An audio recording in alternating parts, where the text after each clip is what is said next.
శ్రీగురుభ్యో నమ. సదాశివసమారంభాం శంకరాచార్యమధ్యమాం అస్మదాచార్యపర్యంతాం వందే గురుపరంపరాం. థాయిలాండ్ రాజగురువులు అయినటువంటి పూజ్య శ్రీ వామదేవ ముని గారు వారికి భారతదేశంలో కలిగినటువంటి అద్భుతమైన ఆనందానుభూతిని ఈ విధంగా వివరించారు. మాకు 1968 అక్టోబర్ మాసంలో భారతదేశాన్ని సందర్శించే అవకాశం దొరికింది. అక్కడ ఉన్నన్ని రోజులు మాకు చక్కని చల్లని స్నేహఛాయలో గడిపినట్లు అనిపించింది. అంతకు పూర్వం మా తండ్రి గారు భారతదేశానికి వచ్చారు. వారి పేరు మహారాజగురు విధిశ్రీ విశుద్ధిగుణ. వారు భారతదేశాన్ని గురించి తరచూ చెబుతూ ఉండేవారు. మాకప్పుడు చిన్నతనం, ఎప్పుడెప్పుడు పెద్దవారం అవుతామా, ఎప్పుడెప్పుడు భారతదేశం చూస్తామా అని ఒకటే తహతహ. భారతదేశం ధర్మానికి పుట్టిల్లు. ఇక్కడి నుంచే ధర్మం ప్రపంచమంతా వ్యాపించింది. దాని గొప్పతనం తులలేనిది. భారతదేశంలోని ధూళికి కూడా చరిత్ర ఉంది. ఇది అతిశయోక్తి కాదు. ప్రపంచంలోని వివేకవంతులందరూ అంగీకరించినటువంటి సత్యం. ముందుగా శ్రీ కరుణకుశలాలయకు, అతడి మిత్రునికి మేము కృతజ్ఞతలు చెప్పుకోవాలి. అతడి మిత్రుడు ఢిల్లీలో ఉంటాడు. వారిద్దరే అసలు మేమిక్కడికి రాగలడానికి గల కారణం. వారే భారతదేశానికి వారధి కట్టి భూమిపై నడిచే దేవుణ్ణి దర్శించే భాగ్యం మాకు కలిగించారు. మేమిక్కడికి చేరేసరికి కంచి కామకోటి పీఠాధిపతులు విజయవాడలో మకాం చేస్తున్నారు. విజయవాడ వెళ్ళి వారి దర్శనం చేసుకున్నప్పుడు, కంచిలో ఆదిశంకరులు స్థాపించిన అద్వైత పీఠాన్ని సందర్శించినప్పుడు ఈ మహాభాగ్యాన్ని మాకు కలిగించినందుకు మనస్సులోనే కృతజ్ఞతాపూర్వకంగా నమస్కరించుకున్నాము. మేము 1968 అక్టోబర్ 14న జగద్గురు శంకరాచార్య స్వామివారిని కంచిలో ప్రశాంత పవిత్ర పరిసరాల్లో దర్శించాము. స్వామివారి ముందు నిలిచినప్పుడు మా పితృదేవతలందరూ కలిసి ఒకే రూపంతో మా ఎదుట సాక్షాత్కరించినట్లు అనిపించింది. పితృదేవతా సాక్షాత్కారం నిజమే అన్నట్లు వేద పండితులైన వందలాది మంది విప్రులు విధి విహితంగా వివిధ వేదగానం చేయటం అప్పుడే ఆరంభించారు. కంచి కామకోటి పీఠ మహావృక్షం నీడలో భారతదేశం నలుమూలల నుండి వేద విద్వాంసులు వచ్చి చేరారు. శ్రావ్యమైన వారి వేదగానం చెవులప్పగించి కాదు, మనస్సప్పగించి విన్నాము. అంత పెద్ద ఎత్తున జరిగిన వైదిక సదస్సును చూడడం కానీ, అంతమంది విద్వాంసులు ముక్త కంఠాలతో చేసే వేదపఠనం వినడం కానీ జీవితంలో మాకు కొత్త. చతుర్వేదాలు పఠించేటప్పుడు పాటించవలసిన సర్వభేదాలను మేము మొదటిసారిగా అక్కడే గమనించాము. ఉదాత్తానుదాత్త స్వరిత ప్రచయ భేదంతో స్వచ్ఛమైన మంత్రోచ్చారణ వింటూ ఉంటే మా మనస్సెంతో ఉప్పొంగిపోయింది.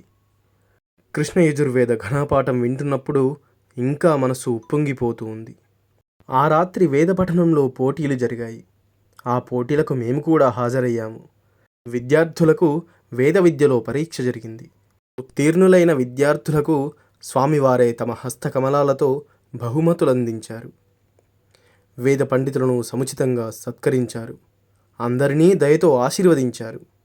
దేశంలో అన్ని ప్రాంతాల నుండి వచ్చిన విద్వాంసులు, విద్యార్థులు చేసిన ప్రయాణాలకు, వారి ఆతిథ్యాలకు అయిన వ్యయమంతా మఠానిదే కావడం ఆశ్చర్యం కలిగించింది. చిత్రం, స్వామివారు మాతో వచ్చిన వారికి కూడా కానుకలిచ్చి ఆశీస్సులందించారు. ఇలాంటి సదస్సులు వేదాధ్యయనానికి మళ్ళీ ప్రాణం పోయడమే గాక వేదాలను అభ్యసించదలుచుకున్న వారికెంతో ఉత్సాహం కలిగిస్తాయి. ఇలాంటి సదస్సులు తరచూ జరపడం మూలాన మానవజాతికి ఎంతో మేలు జరుగుతుందని మా నమ్మకం. మేము మొదటిసారి విజయవాడలో స్వామివారిని కలుసుకున్నప్పుడు వారి నోటి వెంట వెలువడిన మొదటి మాటలివి. మీరు నాకు, భారతదేశానికి చాలా దూరంగా ఉంటున్నారు. అందువల్ల మీకు, వేద ధర్మాన్ని నమ్మే భారతీయులకు జీవన పద్ధతుల్లో కొన్ని భేదాలుండడం సహజం అని అన్నారు. ఆ మాటలు ఇతరులకు మామూలు మాటలుగా తోచవచ్చు, కానీ ఆ మాటలు ఆ క్షణమే వారి అనుగ్రహ ప్రవాహంలో మమ్మల్ని కడిగి శుభ్రం చేశాయి. ఆ మాటలు ఆ అనురాగమైన అంతరంగపు లోలోతుల నుండి వెలువడిన అనురాగపూర్ణాలైన మాటలు. ఆ మాటలు విని మా మనస్సు ఎంత ఆనందం పొందిందో చెప్పతరం కాదు. వారి పట్ల మా మనసులో పొంగిన గౌరవం, విశ్వాసం, భక్తి, ప్రేమ వారి చరణ కమలాలకే నివేదన చేసుకున్నాము. వారి అనుగ్రహంలో మేము పూర్ణంగా తలమునకలైపోయాము.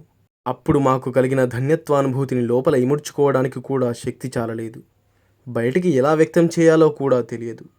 కంచి కామకోటి పీఠాన్ని ఏలుకునే దైవతాశక్తులకు కూడా స్వామివారి అనుగ్రహం ఎంతటిదో పూర్తిగా తెలియదు. వారు యోగసిద్ధులు. భూమి మీద నడుస్తున్న దేవతామూర్తులు. ఈ యుగంలో అలాంటి వారు అరుదైన వారిలోనే అరుదు. మేము భారతదేశంలో ప్రయాణించినంత కాలము స్వామివారు మాతోనే ఉన్నారని, మా ప్రయాణ సదుపాయాల్ని గమనిస్తున్నారని అనుక్షణం మాకు అనిపించింది.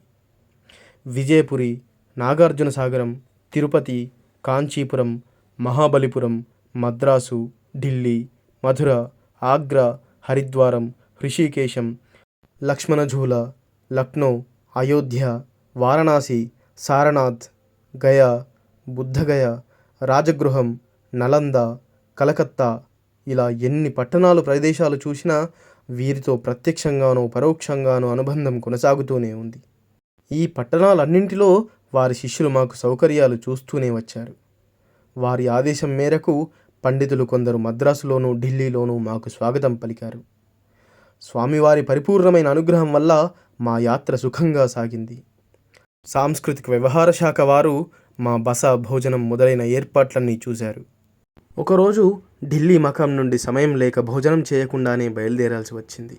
ఈ సంగతి ఎలాగో రైల్వే శాఖ వారికి తెలిసి మా సౌకర్యం కోసం వారు బండిని నిలిపి భోజనాధికం ఏర్పాటు చేశారు. అంటే స్వామివారి అనుగ్రహం మా వెంటే ప్రయాణిస్తుందన్నమాట. పరమాచార్య స్వామివారి యొక్క ఈ మానవ దేహాన్ని కలకాలం ఆరోగ్యంగా దృఢంగా నిలపండని త్రిమూర్తులను, ఇతర దేవతలను వేడుకుంటున్నాము.